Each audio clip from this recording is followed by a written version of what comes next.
Hey everybody, Lee Roth, Certified Master Instructor from the Dean King Training Institute. How are y'all doing today?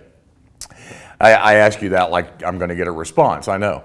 I wanted to take an opportunity to address some social media questions that we get a lot. And it's not just from social media, to be honest. It's text and emails that we get from our students and even guys that are just everyday technicians in the industry.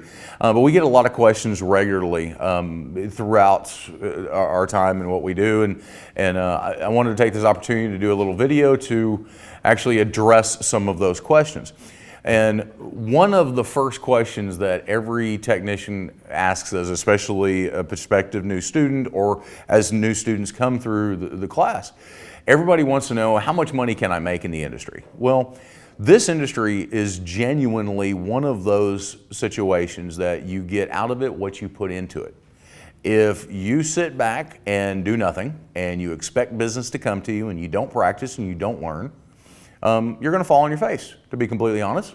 That's just the nature of life. That's what's going to happen. However, if you hustle and you dedicate yourself and you practice and you learn and you get better and better and better, you can genuinely make an incredible career and a very nice living out of this industry.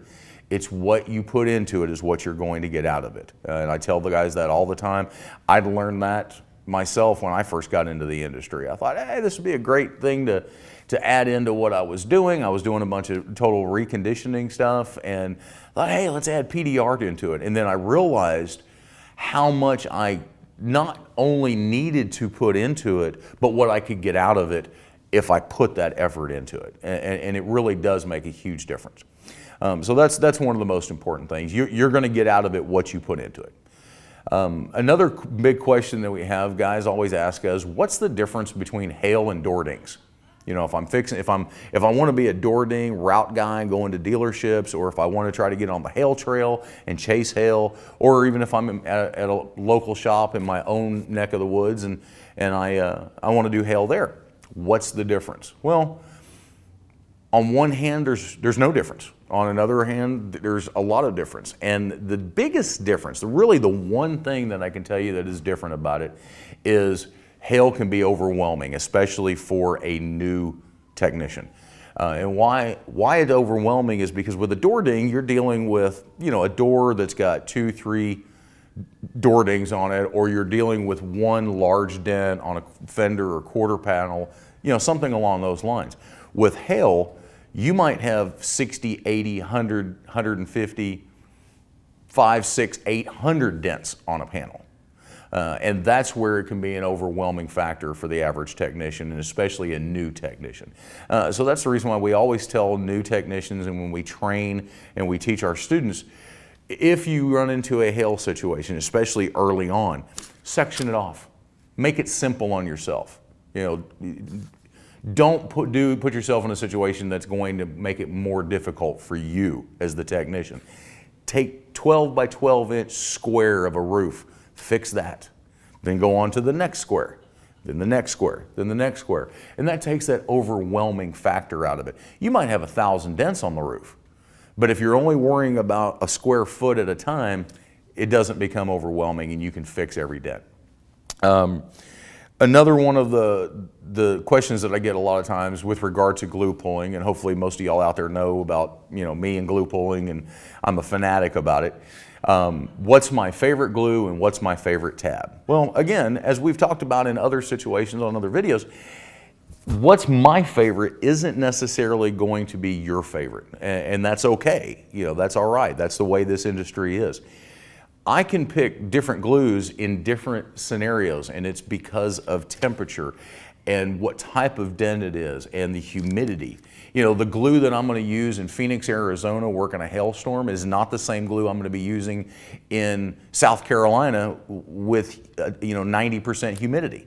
It's going to be a very different environment. So my favorite glue is not what your favorite glue is necessarily going to be.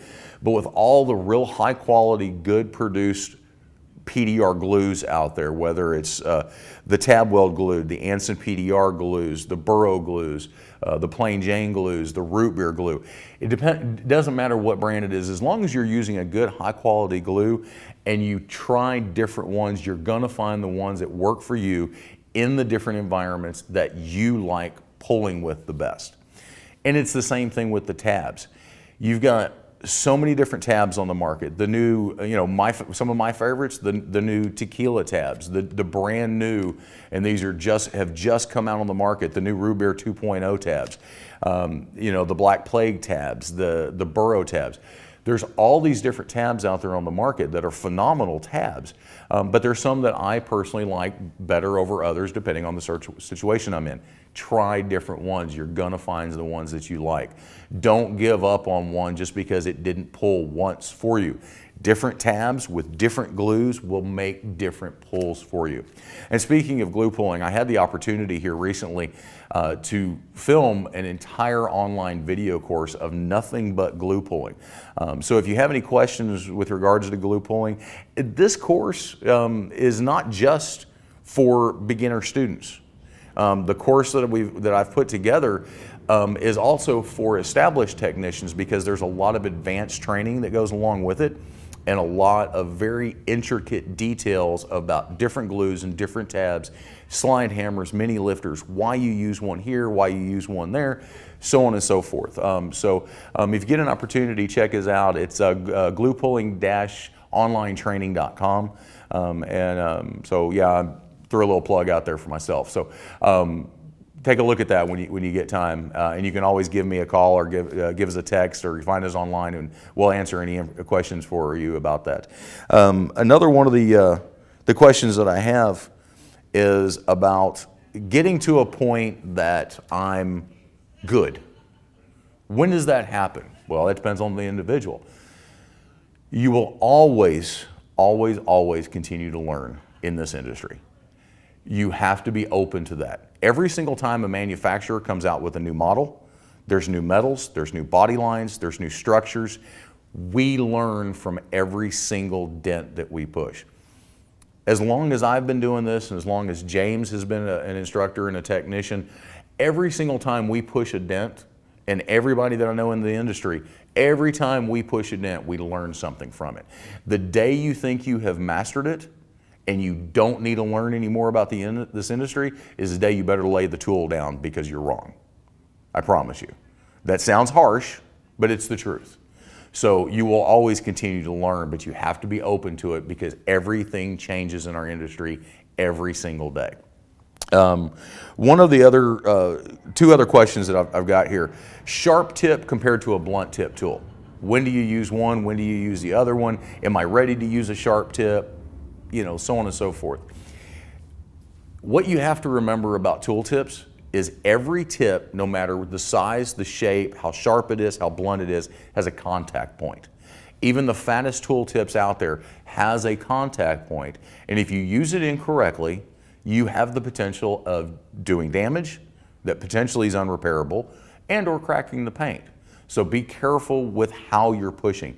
It's more about how you push the dent than it is about what you're pushing it with. Now, I'm a big tool guy and you know this.